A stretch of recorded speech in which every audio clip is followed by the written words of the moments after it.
ഭൂരിപക്ഷം ആളുകളും പ്രായമാകുമ്പോൾ മെലിഞ്ഞു പോവാണ്, ബലം കുറയാണ്, വീഴാൻ തുടങ്ങുകയാണ്. അവർക്ക് അവരുടെ കാര്യങ്ങൾ ഒറ്റയ്ക്ക് ചെയ്യാനുള്ള ആ ഒരു കഴിവ് നഷ്ടപ്പെടുകയാണ്. എന്നാൽ അപൂർവം ചിലരുണ്ട് 80-90 വയസ്സിലും ഭയങ്കര ഹെൽത്തി ആയിരിക്കും. അതിന്റെ സീക്രട്ടാണ് ഇന്ന് ഞാൻ പറഞ്ഞു തരാൻ പോകുന്നത്. ഞാൻ ഇന്ന് പറയുന്ന ഈ ഡെയിലി ഹാബിറ്റുകൾ നമ്മൾ ചെറുപ്പം മുതലേ ജീവിതത്തിന്റെ ഭാഗം ആക്കുകയാണെങ്കിൽ നമ്മൾക്കോ നമ്മുടെ വീട്ടിലുള്ളവർക്കോ നല്ല രീതിയിലുള്ള ഒരു ആക്റ്റീവ് ഏജിങ് സാധ്യമാണ്. ഈ ട്രിക്കുകളിലൂടെ നമുക്ക് പ്രായമാകുമ്പോൾ വരാൻ സാധ്യതയുള്ള ഹാർട്ട് റിസ്ക് 70% കുറയ്ക്കാൻ പറ്റും. സ്വന്തം നിലയിൽ ആരെയും ആശ്രയിക്കാതെ ജീവിക്കാൻ സാധിക്കും. നമ്മുടെ ബ്രെയിൻ നല്ല ഷാർപ്പായിരിക്കും. ഇതൊക്കെ കാരണം പ്രായമാകുമ്പോഴുള്ള ആശുപത്രി ചെലവ് കുറക്കാൻ വേണ്ടിയിട്ട് സാധിക്കും. ഇതിൽ ഒന്നാമത്തെ ഹാബിറ്റ് എന്ന് പറയുന്നത് രാവിലെ എണീറ്റ ഉടനെ തന്നെ 30 മിനിറ്റ് നടക്കുക എന്നുള്ളതാണ്. ഇത് കാരണം BP ഏകദേശം ഒരു 10 പോയിന്റ് കുറയുന്നു, നല്ല കൊളസ്ട്രോൾ കൂടുന്നുണ്ട്, ഇൻസുലിൻ റെസിസ്റ്റൻസ് കുറയുന്നുണ്ട്, ഹാർട്ടിന്റെ ഫംഗ്ഷൻ കൂടുന്നുണ്ട്. ഇതിൽ നമ്മൾ ശ്രദ്ധിക്കേണ്ട കാര്യം ഇത് കൺസിസ്റ്റന്റ് ആയിരിക്കണം, എന്ന് വെച്ചാൽ ഡെയിലി ചെയ്യണം. അതിനുള്ള ഒരു എളുപ്പമാർഗ്ഗം ഒരാളെ കൂടെ കൂട്ടുക എന്നുള്ളതാണ്. രണ്ടാമത്തെ ഹാബിറ്റ് എന്ന് പറയുന്നത് ഓരോ പ്രാവശ്യത്തെ ഭക്ഷണത്തിന്റെ കൂടെയും രാവിലെയും ഉച്ചക്കും വൈകിട്ടും 30 ഗ്രാമോളം പ്രോട്ടീൻ കഴിക്കുന്നു എന്ന് ഉറപ്പുവരുത്തുക എന്നുള്ളതാണ്. ഇതിന്റെ പിന്നിലെ ശാസ്ത്രം എന്താണെന്ന് വെച്ചാൽ പ്രായമാകുമ്പോൾ നമ്മുടെ ശരീരത്തിലെ മാംസപേശികളുടെ ബലവും എണ്ണവും കുറയാണ്. സാർക്കോപീനിയ എന്നുള്ളതിന് പറയാം. മസിൽ നഷ്ടപ്പെട്ടാൽ ഷുഗറിനെ കൺട്രോൾ ചെയ്യാൻ ശരീരത്തിന് സാധിക്കാതെ വരും. നമ്മുടെ ഫിസിക്കൽ ആക്ടിവിറ്റിനെ അത് ബാധിക്കും, വീഴാൻ തുടങ്ങും, മരണസാധ്യത വരെ കൂടും. അതുകൊണ്ട് പ്രായമാകുമ്പോൾ നിർബന്ധമായിട്ടും നമ്മൾ നമ്മുടെ ശരീരഭാരത്തിനനുസരിച്ച് പ്രോട്ടീൻ കഴിച്ചേ മതിയാവും. ഓരോ കിലോ വെയിറ്റിനും ഓരോ ഗ്രാം പ്രോട്ടീൻ എന്ന കണക്കിൽ. ബ്രേക്ക്ഫാസ്റ്റിന്റെ കൂടെ നമുക്ക് മുട്ട കഴിക്കാം, യോഗട്ട് കഴിക്കാം, ലഞ്ചിന്റെ കൂടെ നമുക്ക് ചിക്കൻ കഴിക്കാം, കടല പയർ ഉപയോഗിക്കാം, ഡിന്നറിന് മത്സ്യം കഴിക്കാം. ഇങ്ങനെ മൊത്തം ഒരു 100 ഗ്രാം പ്രോട്ടീൻ ഡെയിലി കഴിക്കുന്ന ഒരു ശീലം നമ്മൾ ഉണ്ടാക്കിയെടുക്കണം. ഇനി പ്രായമായിട്ട് വിശപ്പ് കുറവാണെങ്കിൽ പ്രോട്ടീൻ പൗഡർ ഉപയോഗിക്കാം. മൂന്നാമത്തെ ചിട്ട എന്ന് പറയുന്നത് കൃത്യമായ സമയത്ത് കൃത്യമായ മരുന്നുകൾ മറക്കാതെ കഴിക്കുക എന്നുള്ളതാണ്. ഇത് പറയുമ്പോൾ സിമ്പിൾ ആണെങ്കിലും വളരെ പ്രധാനപ്പെട്ടതാണ്. പ്രത്യേകിച്ച് ഹാർട്ട് പേഷ്യൻസ് ഒക്കെ പ്രായമായിട്ട് മറവി കാരണം മരുന്ന് മുടങ്ങുന്നു, അവർ ഹാർട്ട് ഫെയിൽ ആയിട്ട് ICUയിൽ എത്തുന്നത് സ്ഥിരം ഞാൻ കാണുന്നതാണ്. പഠനങ്ങൾ കാണിക്കുന്നത് പ്രായമായി കഴിഞ്ഞാൽ 50% ആളുകൾ മരുന്നുകൾ മറന്നു പോകുന്നു എന്നുള്ളതാണ്. BPയുടെ ഒക്കെ മരുന്ന് മറന്നാൽ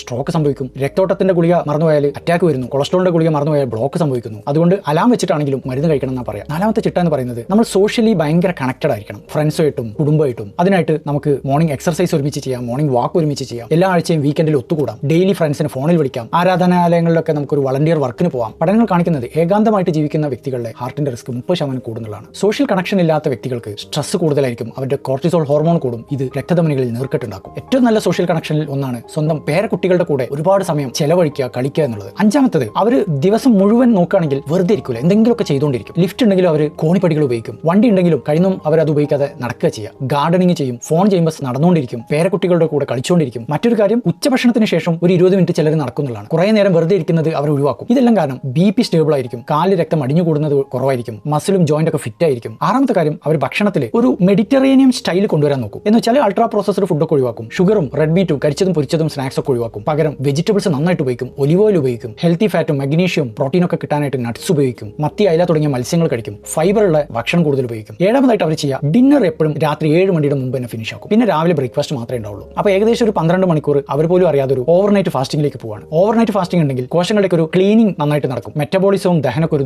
റീസെറ്റ് ആവും, നീർക്കെട്ട് ശരീരത്തിൽ കുറയും. ഇനി 7 മണിക്ക് ശേഷം വിശക്കുകയാണെങ്കിൽ അവർ വെള്ളം മാത്രമേ കുടിക്കുള്ളൂ.